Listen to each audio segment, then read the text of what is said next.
Kuya Renny Boy, pwede ba yung backer sa call center? Pwede ba yung ALS graduate? No age limit ba talaga? Pwede ba yung magkapatid sa call center? Grabe, napakaraming katanungan pero sasagutin natin yan sa video na to. 10 things that you should know bago ka mag-apply sa call center. Welcome back to my channel, this is Kuya Renny Boy. For today's video guys, pag-usapan natin ang 10 bagay na dapat alam ninyo bago kayong mag-apply sa call center. Dito sa video na yan, mapapasabi ka na lang sa sarili mo na, ay pwede pala yan sa call center, ay pwede pala to, ay may ganyan pala, ay may ganito pala. So yun, panoorin nyo to guys hanggang matapos kasi baka manalo ka rin ng 500 Gcash. Without further ado, let's begin.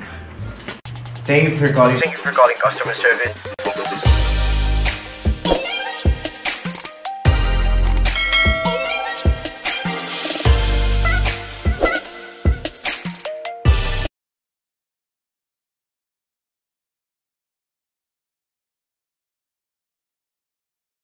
Welcome back to my channel, this is Kuya Renny Boy. For today's video, pag-usapan natin yung 10 bagay, 10 amazing things that you should know before you apply in the BPO industry. Na magugulat na lang kayo, mapapasabi kayo sa sarili ninyo, ay may ganyan pala sa call center, kaya pala maraming tumatagal dyan, kaya pala maraming nagmamahal sa BPO industry, kasi meron pala mga ganyan, at meron din namang mga hindi pwede. So malalaman natin yan sa video na to, pag-usapan natin yan. Sa mga hindi pa nakakakilala sa akin, ako nga pala si Kuya Renny Boy at gumagawa ako ng mga call center, sure hard tips na nakakatulong sa mga applicants. Kaya kung bago ka lang dito at gusto mo naman ganitong uri ng content, just make sure na na-like mo tong video na to at na-click mo yung subscribe button at yung notification bell para updated ka pa sa mga paparating ko pa mga videos. Libo-libo na nakapasa sa YouTube channel ko at ang gusto kong mangyari, ikaw na ang susunod. So yun guys, hindi ko na ito patatagalin. Umpisaan na natin. Ito na yung 10 random questions na palagi ko nakikita sa comment section natin at yun, i-explain ni Kuya Renny Boy isa-isa. Okay, number 1 guys, may nagtatanong, pwede ba yung backer sa call center? When we say backer guys, parang ito yung mag-aano sa inyo, 'di ba? Parang magpapadali ng application process ninyo. Pero wala kasi talagang ganyan sa BPO industry. Way back nung ako na nag-a-apply ako, walang ganyan. Although merong mga nagre-refer, merong mga tao na gusto kang ipasok sa isang call center company, hindi mo siya matatawag na backer kasi hindi kanya matutulungan sa magiging process mo. Yun, along the process, ikaw pa rin lahat 'yan. Kapag magi-initial interview, ikaw ang kailangan makapasa diyan. Kapag magpa-process ng assessment, sarili mo pa rin 'yan. Final interview, and kahit anong uri ng assessment na pagdadaanan mo, ikaw dapat ang makakalusot dyan. Kasi meron nagbabantay, meron nag-evaluate, di ba? So yun, ang kailangan mo lang talaga ay mag-practice bago tayo mag-apply. So hindi natin maaasahan yung mga backer na yan. Okay? And then number 2, may nagtatanong na naman, pwede ba yung ALS graduate? Most of the BPO or call center companies ay tumatanggap talaga ng mga ALS graduate. Just make sure na meron kayong certificate, katunayan na nakatapos kayo ng ALS ninyo or Alternative Learning System. So yun, pwede naman, possible naman. Kahit nga mga high school graduate, pwede din. Kahit college undergraduate, pwede rin. Pwede na! Basta maghahanap lang kayo ng call center companies na hindi ganun kataas yung qualification when it comes to educational attainment na may mga tumatanggap ng high school graduate. Ang dami ko naging ka-work before, international account, tapos high school graduate. Grabe, nakakapasa sila, ano? Siguro gifted talaga, magaling mag-English, pero hindi lahat. Meron din naman akong kakilala, katulad lang rin ni Kuya Renny Boy. I'm not that fluent in English. Hindi ako ganun kagaling mag-English, pero nakakapasa. Kasi nga, nagpa-practice kasi ako before. Kapag bumagsak ako sa isang company, tinatandaan ko yung mga interview questions, sinusulat ko yung mga possible answers, yung maganda pakinggan sa tenga ng mga interviewer, and then, minimemorize ko. So yun, nangyayari din talaga guys, na yung minimemorize ko ay hindi naman tinatanong dun sa next company na ina-applyan ko. Pero ang kagandahan kasi guys, kung nagme-memorize tayo, nagpa-practice tayo, yung dila natin nasasanay. So pag palagi tayo na expose sa English medium, ito na po yung nakakatulong sa atin para gumaling at mas lalo pa tayong mahasa sa pagsasalita ng English. So even though na kahit na hindi ito yung tinanong or hindi ito yung pinaghandaan ko, nagkakaroon ako ng vocabulary, lumalawak, dumadami yung mga choice of words ko ng mga pagpipilian. So kahit papaano, nakakapag-English na ako dahil dun sa mga pinapractice ko na kahit hindi tugma yung tanong, di ba? Sa mga tinanong sa bagong company na ina-applyan ko, at least meron na ako mga bagong vocabulary or mga words na pwedeng gamitin sa interview. So yun yung purpose talaga nun. So yun ha, sagutan natin yung katanungan na yan. Pwede po ALS graduate, high school graduate, at college graduate sa call center. Pangatlo, may nagtatanong din, pwede po ba yung magkapatid sa call center? Oo naman, pwede guys ang mga magkakapatid sa call center, pero mostly ang ginagawa nila, hindi kayo pinagsasama sa iisang team or hindi kayo pinagsasama sa iisang department kasi pwedeng magkaroon ng anomalya. Siyempre magkapatid kayo, halimbawa TL ka, tapos agent mo, kapatid mo, di ba? Baka magkaroon ng personal interest or something na talagang kakampihan mo kasi nga kapatid mo. So, para maiwasan yun, pinaghihiwalay lang nila. Pero pwede magkapatid sa BPO. Minsan nga magnanay. Meron ako mga ka-workmates dati, magnanay sila, ganun. Minsan magkapatid, kambal pa nga, may mga ganun. So, yan, normal yan sa call center industry. Pwede po ang magkapatid, okay? Pang-apat, no age limit nga ba sa call center industry? Totoo naman, guys. Pero kasi pag sinabi nilang no age limit, hindi ibig sabihin, pwede na yung mga 70 years old, pataas, ganyan-ganyan. Siguro at least 60 to 65 years old, tinatanggap pa rin. Kasi hinihingihan nila ng consent yan kung fit to work pa ba ang isang applicant. As long as kaya mo naman kasi, ayun yung kagandahan sa BPO industry. Kapag nakitaan nila na kahit may edad ka na, pero kayang-kaya mo pa maghawak ng computer, malalaman din nila yan sa medical kung okay pa ba yung paningin ni applicant, malalaman din nila kung capable pa ba si applicant or si employee mag-type sa computer, nakakabasa pa ba ng maliliit na details, makapag-compute, sharp pa yung isip niya. As long as kaya mo lahat ng mga bagay na yan, kaya mo pang mag-assist ng customer via phone, welcome na welcome. Pwedeng-pwede pa rin sa call center industry kahit 60 years old to 65 years old. Okay? So yun, talagang legit na no age limit. Pero kapag hindi na po natin kaya or meron na tayong problema sa mga sa paningin, ganyan, sa pagsasalita, ganyan, tapos medyo mahina na yung pandinig, yun lang naman po yung mga hindi nakakapasa. Kasi importante po active listening. Kailangan qualified ka dyan. Kailangan malinaw yung paningin kasi kailangan mo mag-multitask. While talking to your customer, tinitignan mo yung mga details, paano kung magkamali ka? Minsan mga usaping pera, ganun, may mga account na involved. So yun, kailangan napaprocess natin na maayos yung mga concern ng customers. Kumbaga, kailangan physically fit tsaka mentally fit tayo. Okay? Mahirap na kapag nagkamali ka ng process, tas mataterminate ka rin agad, diba? So yun, basta alam mo sa sarili mo na kaya mo pa, kahit 60 years old to 65 years old, pwede po kayo sa call center. Pang-5, malaki nga ba ang sahod sa call center? Hindi natin masasabing malaki sa umpisa. Kasi si Kuya Renny Boy way back 2014 or 2015 when I started my BPO journey, hindi ganun kalaki yung sahod ko. So yun, kaya lang naman nagiging malaki dahil sa mga incentives, ganun. Pero pag basic salary usapan, hindi siya ganun kalaki talaga, guys. And I guess, yung mga starter ngayon, yung mga beginner, kapag na-hire sila, ang pinakamalaki yatang nabalitaan ko is nasa 22,000 or 24,000 yung offer. Okay? Pero kung nalalakihan na kayo doon, maganda na rin. Okay? Kasi kumpara naman sa akin dati, way back 2015 when I started, talagang nasa 11,000 lang ako mahigit nung nag-start ako sa BPO or call center company na in-applyan ko or nag-work ako before. And then yun, after naman nun, totoo rin yung stereotype na sinasabi nila na kapag tumagal ka talaga, is pwede ka nang pumunta sa mas malaking account or sa mas malaki ang sahod na account. Pwede naman yun. Kasi nga, sasabihin naman sa'yo kapag nag-a-apply ka, yung offer, okay, yung basic salary, yung mga packages, yung mga possible incentives na makuha ninyo. And yun, kung tatanungin ninyo kung ano yung mga malalaking sahod na account, ay suggest na mag-sales account kayo. Sales account, telco account, yung mga yan. Basta may related sa sales, yan, malaki po ang sahod kasi may mga commission base, ganun, may mga kota-kota. Lalong-lalo na kapag malakas ka makabenta, mahina na siguro sa'yo yung 40k a month, diba? Napakaswabe. Solid kapag nasa sales account ka, tapos kumukota ka, tapos may commission on top of your basic salary. Hindi lang kasi yun yung mga kinikita ng mga call center agents. The reason why, kung bakit malaki rin yung sahod ng iba, yung iba nakapagpundar na ng bahay, sakyan, ganyan-ganyan. Kasi nga, sa BPO industry, napakalawak ng mga kaperahan dyan. Pwede kang kumita through referral incentive. Yung sa referral, guys, halimbawa, nagpasok ka ng tao, tapos nakapangalan sa'yo yung pinasok mong tao, income yan, pera yan. Tapos yung mga tinatawag na mga MIP, attendance bonus, kapag perfect attendance ka sa loob ng isang buwan, another 5k, mga ganun, another 10k. It depends on the account. Iba-ibang naman yan. Iba-ibang promo, iba-ibang incentives or amount, okay? Meron din mga MIP, pag maganda yung monthly performance mo, meron ka matatanggap na, yon MIP, usually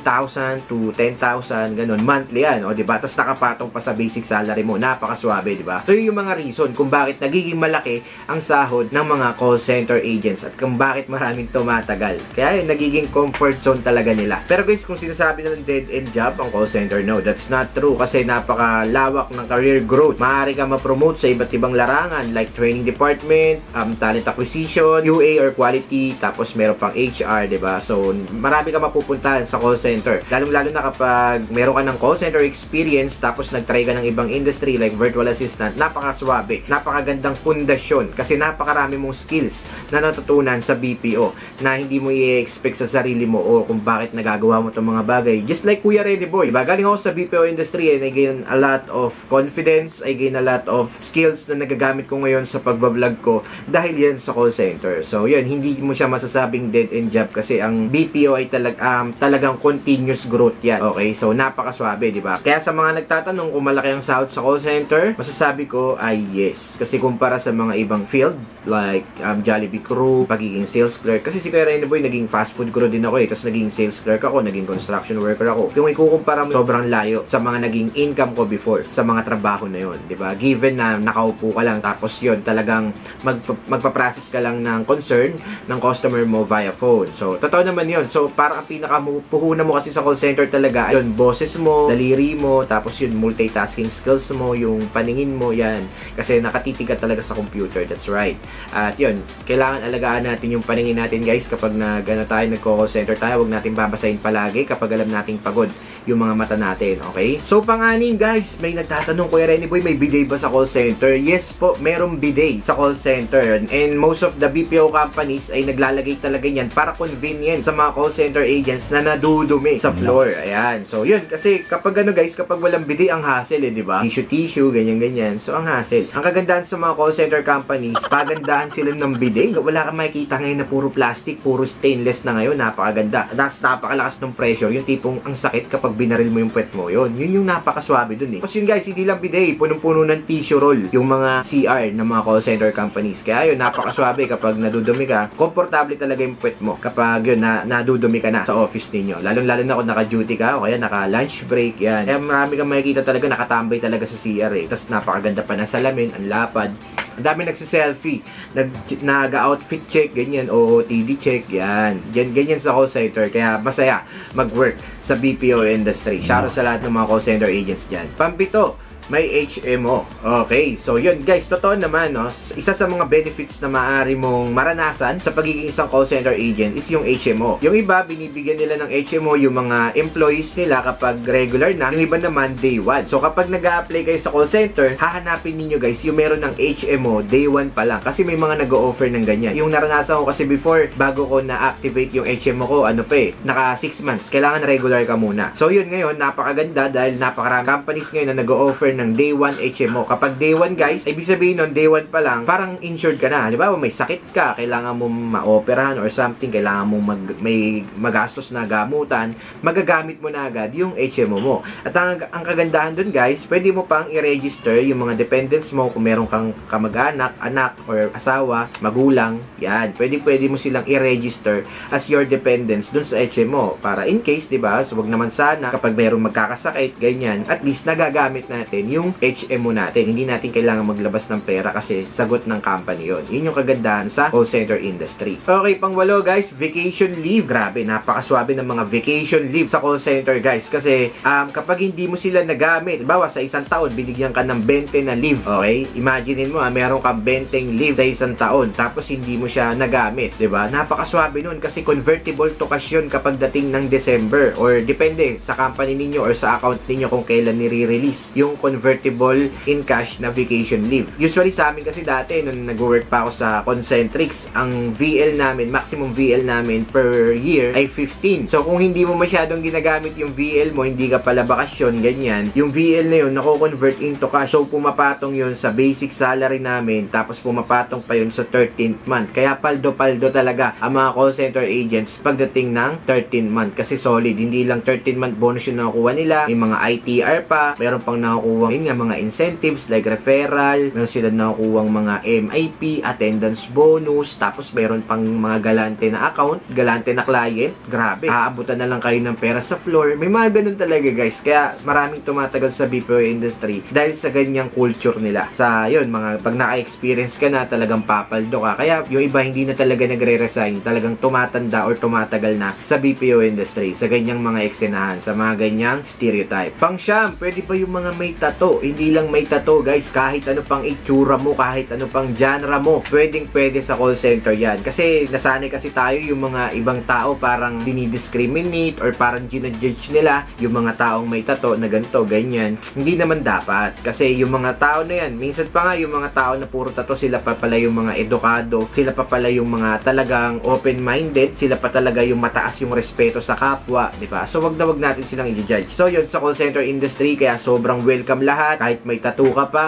may mga higaw ka pa sa tenga, higaw ka sa ilong, higaw ka sa dila, kahit ano mo talaga outfitan mo or pormahan mo, welcome na welcome yan sa BPO. Kaya kung napapansin niyo kung ano itsura ng mga call center agents, kasi nakakaramdam sila ng kalayaan. Okay, yung freedom nila sa kung anong gustong isuot nila, sa kung anong gustong pormahan nila, nagagawa nila. Lalo na yung LGBTQ company, mga yan, sobrang welcome. Kaya na kung mapapansin niyo, kalat sa BPO industry ang LGBTQ kasi sobrang sinusuportahan. Minsan nga yung mga paprograma, yung mga Pride Month, talagang sinusuportahan pa yan ng mga account, ng mga company. Talagang meron pa silang mga programa para dyan, may mga pa-event. So yun yung kagandahan sa BPO industry. Talagang mafe-feel mo na welcome ka kahit ano pang religion mo, kahit anong pagkatao ninyo, talagang may kalayaan kayo. Yun yung kagandahan sa call center industry. Kaya nga kahit nung nagkaroon ng pandemic, sobrang naging matatag ng BPO industry kahit marami nagsara ng mga establishment. Kaya masarap mag-work sa call center. And last but not the least, yung mga perks. Totoo yun guys, na merong mga pa-event. Yung mga call center companies, like meron silang mga pa-family day, yung tipong pwede mong isama yung buong pamilya mo sa mga outing, ganyan. May mga pa-trip to Boracay, trip to El Nido, Palawan. May mga ganyan sila mga offer. Yung iba pa nga, trip to Australia, trip to Hong Kong. Kasi guys, yun yung mga offer ng mga clients, di ba? So yun yung kagandahan eh. Hindi lang yan, kasama rin sa perks guys, yung mga amenities. Yung mga ano guys, meron silang mga pa-karaoke room, di ba? Yung pagpapasok ka, hindi ka maboboring kasi merong karaoke room, may billiard room, yung ibang companies merong ganyan. Yung iba naman merong mga fitness gym, may sleeping quarters. Halos lahat ng company hindi nawawalan yan. Yung dalawa na yan, fitness gym tsaka sleeping quarters, hindi nawawala yan. Nakakatawa nga kasi yung ibang call center companies like TaskUs, meron silang mga pa-scholarship program, meron silang pa-playground, meron silang library. Kapag walang bantay yung anak mo sa bahay, dali mo sa office ninyo, meron siyang matatambayan doon, merong magbabantay, may mag-guide, gano'n. Diba? So nakakatuwa. Kaya ang sarap mag-work sa call center ngayon, guys. Kaya yun, basta pumili lang kayo ng company na malapit sa lugar ninyo, na okay yung sahod, komportable kayo, at yun, syempre dapat okay yung mga tao sa paligid ninyo. Pag alam ninyo na nababurnout na kayo, syempre, resign tayo, diba? Wag tayo magtitiis. Hindi natin deserve na mag-sacrifice, hindi natin deserve na ma-power trip ng mga TL, ng mga management, ganyan. Kasi may mga ganyan pa rin talaga. Pero kahit saan naman kahit nga nagtatrabaho ako sa Jollibee Crew, sobrang trip na trip po ako ng mga managers doon, sinisigawan, ganyan. Pero yun, no hurt feeling naman kasi yun, kasama talaga sa buhay yan. May experience mo at doon ka kasi matututo sa mga hardship na mga ganyan. So yun guys, no, that's it for today's video. Sana may nakuha kayong idea bago kayo mag-apply sa call center. At least alam na ninyo yung mga hindi